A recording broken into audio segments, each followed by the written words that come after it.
Assalamualaikum warahmatullahi wabarakatuh. Oke, gimana kabarnya tadi setelah mendengar ujian praktek? Itu apa tadi sama sekolah? Ujian praktek nanti. Itu apa tadi ujian praktek tentang ujian prakteknya? Atau nggak nyimak? Oke, udah mau libur ya minggu depan ya. Oke, hari ini kita akan lanjut ke materi berikutnya pengetahuan kualitatif atau PK. Mungkin bisa disambil bicarakan buku sama tulis gitu ya. Hari ini kita akan belajar tentang konsep garis dan sudut. Oke, ini mungkin materinya aku nggak tahu ya, kalian dapat materi garis ini pas SD atau SMP atau mungkin baru pas SMA? Masih ingat? Dapatnya? Oke, jadi kita mulai ya. Pertama aku akan review dikit tentang konsep garis. Garis itu kayak gimana sih? Kalau dari gambar ini mungkin garis yang mana ini? Ini juga. Oke. Apa sih seperti pengertian garis? Jadi garis ini adalah penghubung antara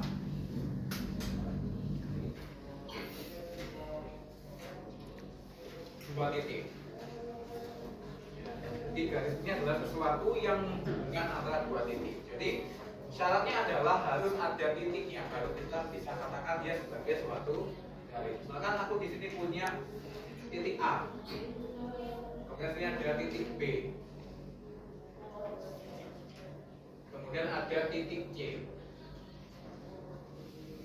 Ada berapa kemungkinan garis yang bisa dibentuk? Kemana aja arahnya? A ke B kita sebut sebagai garis AB, kemudian BC kita sebut sebagai garis BC, dan ini ya kita sebut sebagai garis. Oke, harus ada titik baru bisa kita katakan sebagai suatu garis. Nah kemudian garis itu kan dia macam-macam nih, macam-macamnya. Garis itu kita misalkan kita sebut kedudukan dua garis, itu ya. Yang pertama ada yang dikatakan garis itu dia sejajar. Masih ingat konsep garis sejajar itu kayak gimana? Garis sejajar, berarti garisnya dia jejer gitu ya. Misalkan seperti ini. Misalkan aku punya ini ada garis P, ini ada garis I. Ini dikatakan dia garisnya sejajar. Jadi dia tidak akan pernah bertemu. Dia tidak akan bertemu garis ini di titik manapun. Kemudian ada yang disebut sebagai garis yang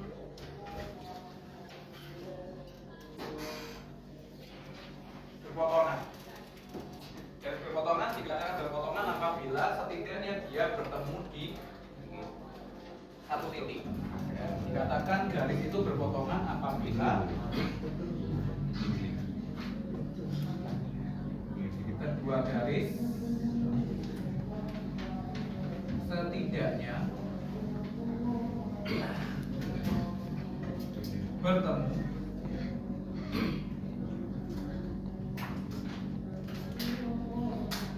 di satu titik.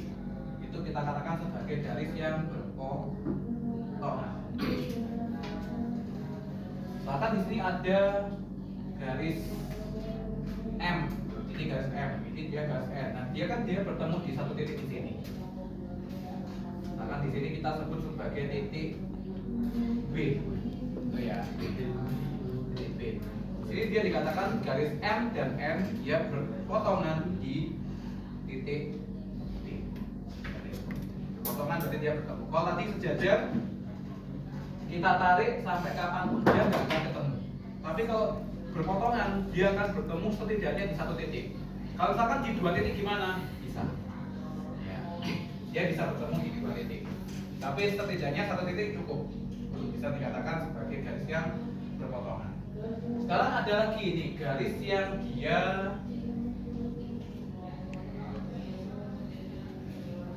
tegak lurus. Sebenarnya garis tegak lurus ini sama berpotongan sebenarnya sama prinsipnya. Dia akan bertemu di satu titik setidaknya. Tapi yang membedakan adalah kalau tadi kita nggak tahu di posisinya si kedua garis ini dia miringnya seberapa seperti ini. Kita kan nggak tahu yang miringnya seberapa kan kita nggak tahu. Tapi kalau di garis tegak lurus,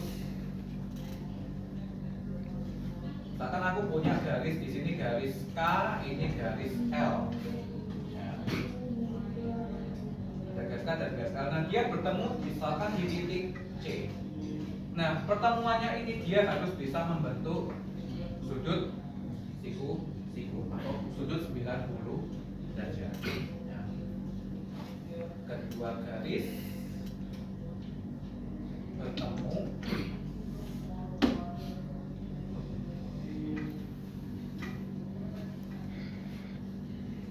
di satu titik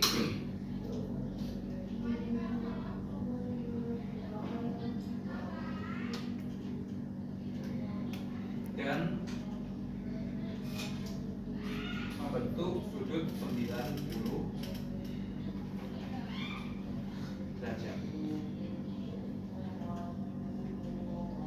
atau siku.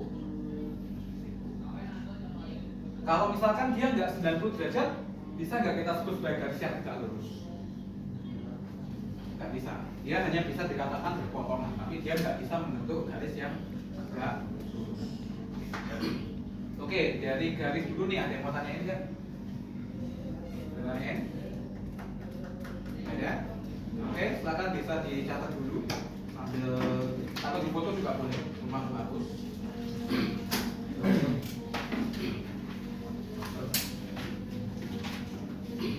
Foto boleh, dicatat boleh.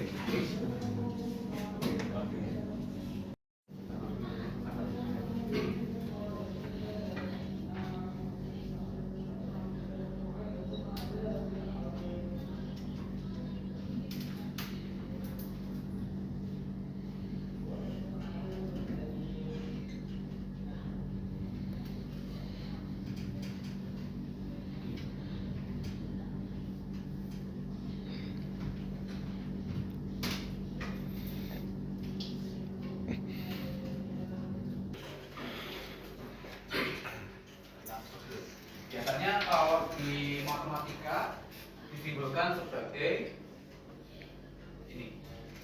Ya. Oke, kalau tadi kita bahas garis itu adalah pertemuan dari dua titik. Tapi kalau sudut di sini itu dia diartikan sebagai kalau sudut dia dikatakan sebagai titik yang menghubungkan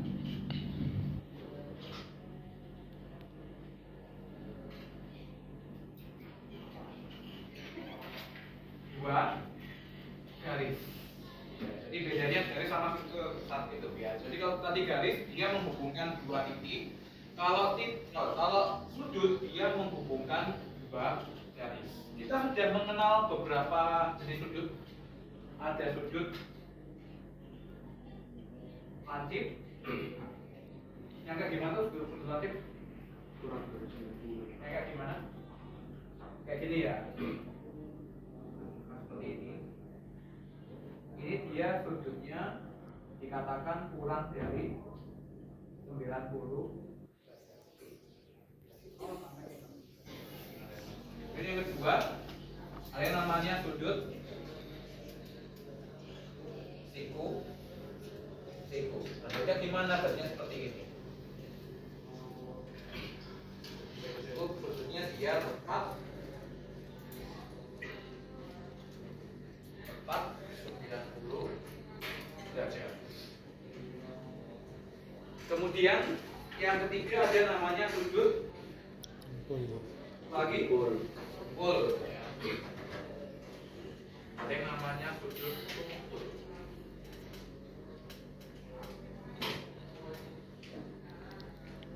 Sudut tumpul itu dia kurang lebih seperti ini gambarnya. Dia agak seperti ini. Ini dia sudutnya berada di antara 90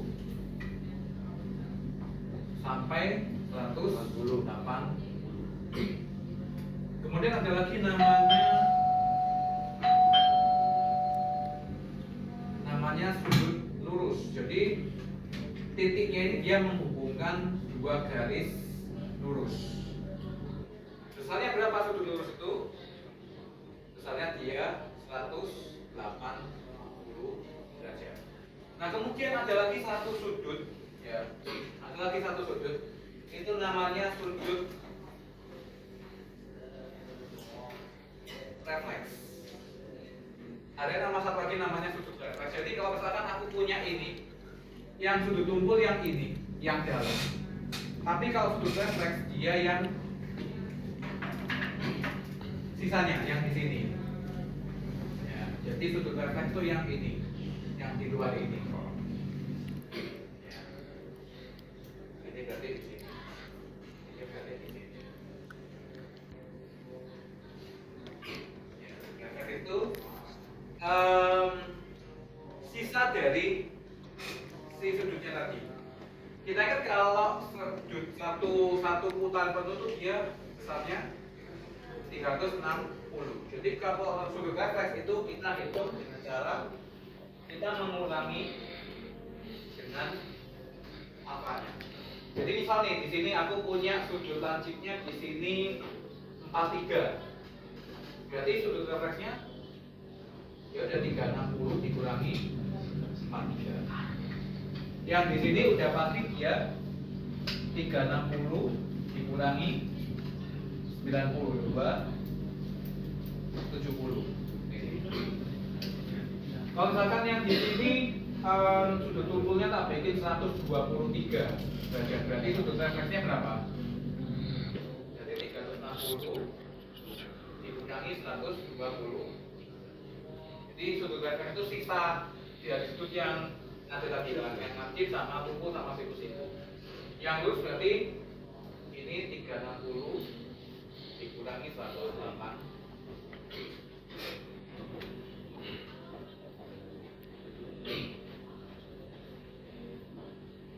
Oke. Ini bisa fokus yang ini. Sekarang kita akan melihat hubungan dua sudut.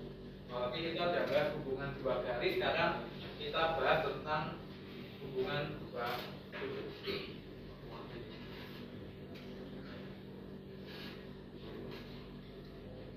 Hubungan dua sudut. Yang pertama ada yang disebut sebagai sudut berlurus atau biasanya kita dikatakannya sebagai sudut yang sublener. Sudut berlurus itu berarti patokannya apa? Patokannya terhadap garis lurus. Misalkan aku punya seperti ini. Yang kita adalah kalau misalkan di sini ada sudut X, di sini ada sudut Y. Dikatakan sudut, misalkan sudut X dia dikatakan berlurus terhadap ini. Ya.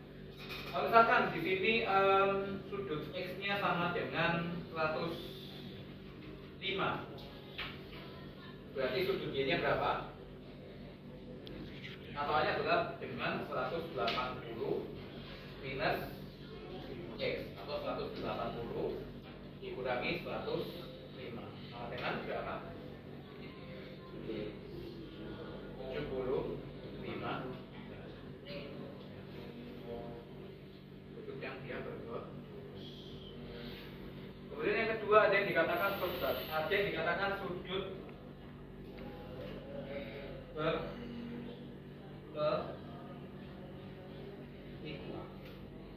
atau biasa dikatakan sebagai sudut yang dia paling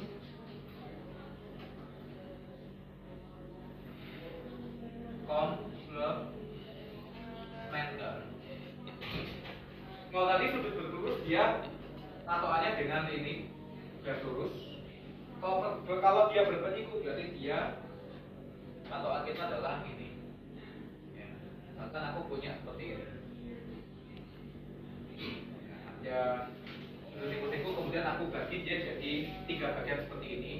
Nah, kalau misalkan aku punya di sini ada sudut A, ada sudut B, ada sudut C. Berarti nanti di sini A ditambah B ditambah C dia harus sama dengan 9. Jadi dia berpenyiku, dikatakan dia berpenyiku.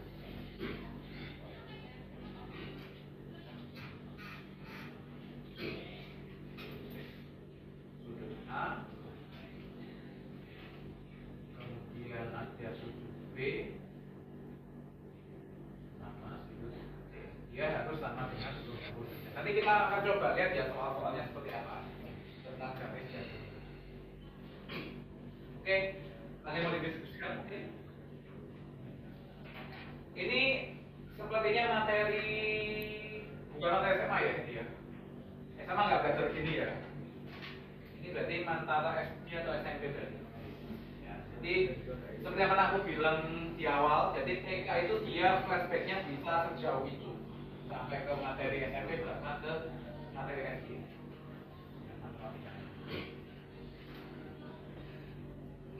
Kalau di SMA belajarnya apa ya? Di gunung. Kemudian yang apa namanya bangun-bangun dasar ruang.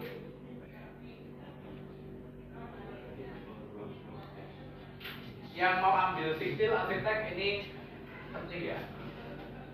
Yang targetnya ke sipil arsitek penting. Oke. Karena nanti biasanya ada apa ya materi gambar di kertas, tapi kalian ditantang untuk tidak pakai penggaris. Gambar garisnya ini ditantang untuk tidak memakai penggaris. Dan bisa menggunakan kalau biasanya kan gambar sudut pakai busur kan ya, pakai busur bersih kan ya. Tapi seperti itu. Ya nanti juga biasanya ditambah sama pakai aplikasi di komputer programan. Oke, sekarang bisa catat dulu.